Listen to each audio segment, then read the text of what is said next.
Okay, today we're going to talk all about stability and stability arising from our core. And so this next segment in our series is going to come off of and extend from our diaphragmatic breathing. So we'll start there, and then we're going to start talking about intra-abdominal pressure.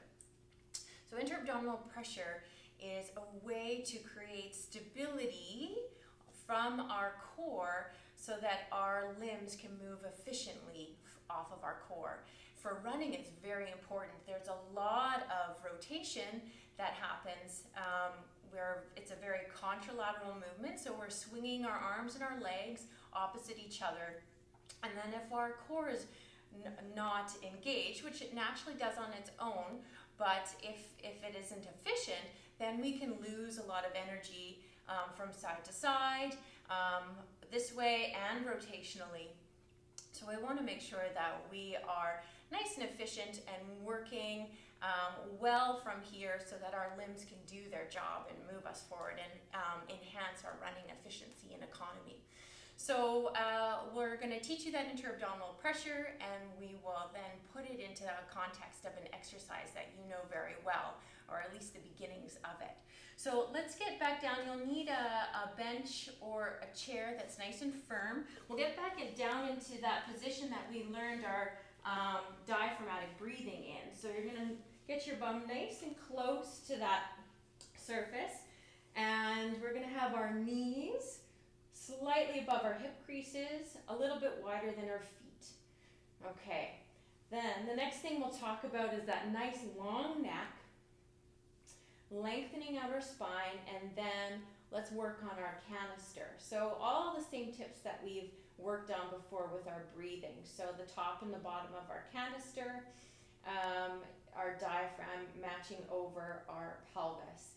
And again, you can go through the rocking the extremes and finding a place where you have a slightly knit ribs and that you're pulling that belt buckle up towards those ribs slightly, and that you feel the outsides of your back just resting gently on the floor. So you're not rounding that spine into the ground, but you're also making sure that you're not lifting that belly up towards the ceiling. Now, we'll get into that breathing to start. So let's start with a couple of our diaphragmatic breaths, expanding those lower ribs out laterally into your hands so you can rest them on your sides.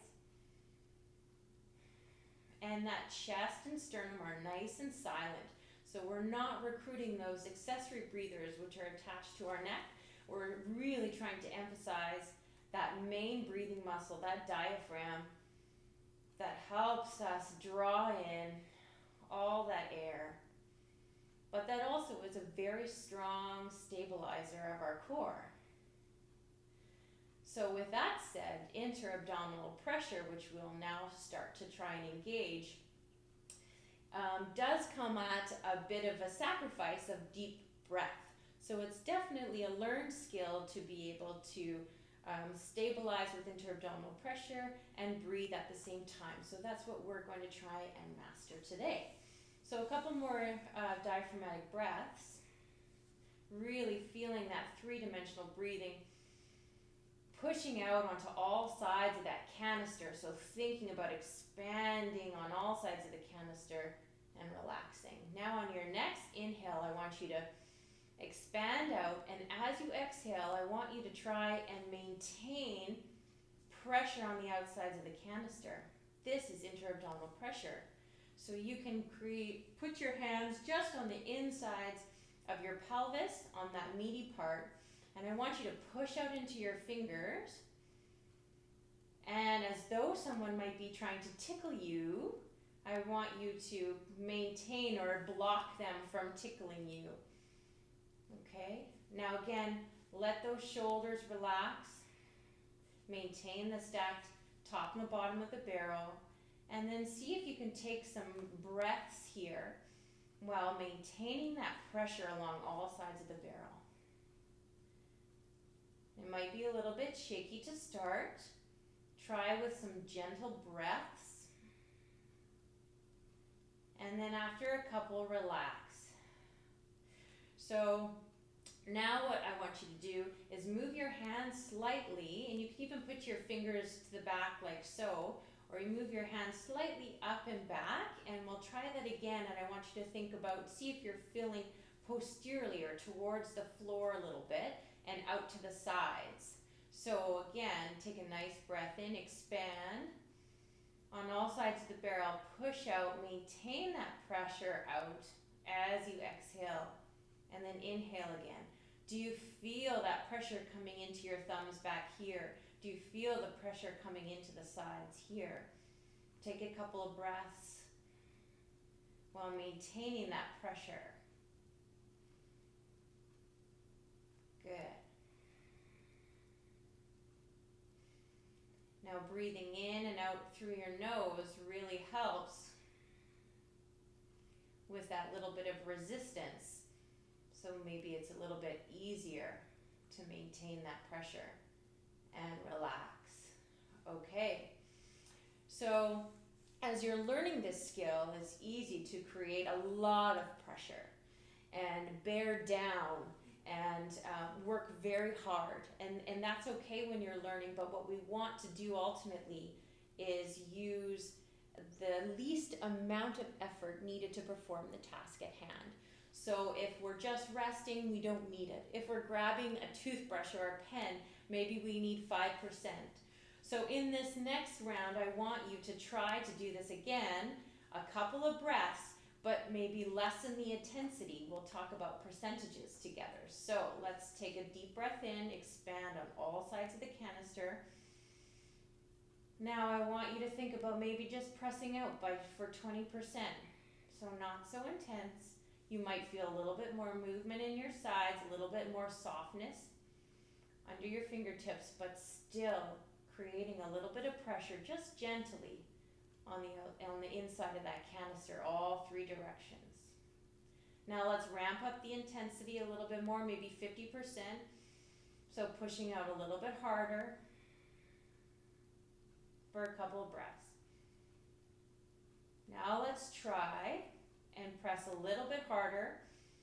Maybe you're up to 75%. Good, and relax. Okay, now what we're going to do, one last, is we'll get back into that intra-abdominal pressure position, and then we're going to lift our legs off of our support. We'll do that gently and intentfully, so let's start that diaphragmatic breath. Now push out on all sides of the barrel, get your intra-abdominal pressure going, nice long neck. Now I want you to lift your right leg off the support, and then without that pelvis dropping, without that stability breaking, lift up your left. So now we're in what we call 3-month unsupported position. Feel your belly. Feel that it's nice and round and you're pressing out. Feel behind, nice and strong on the sides and the back. And maybe with this extra load, you're feeling like you're able to maintain that pressure a little bit easily. Those knees are still above the hips, the feet are slightly in. And then you can release. So you can attempt that gentle exercises many times throughout the day if you want. Similar to our other exercises in the morning before you start your day, just to wake everything up. This is a great thing to do before you go for your run, again, to create and activate all those little spinal stabilizers and your core, so that you've got some great leverage to work off of with your running, or of course at the end of the day. So this is a wonderful way to start engaging your stability center. So give it a try, and hopefully you'll find a nice difference in your running as you progress through it. But start again with this, again, in this nice controlled environment, and don't worry about it too much on the early days of your run.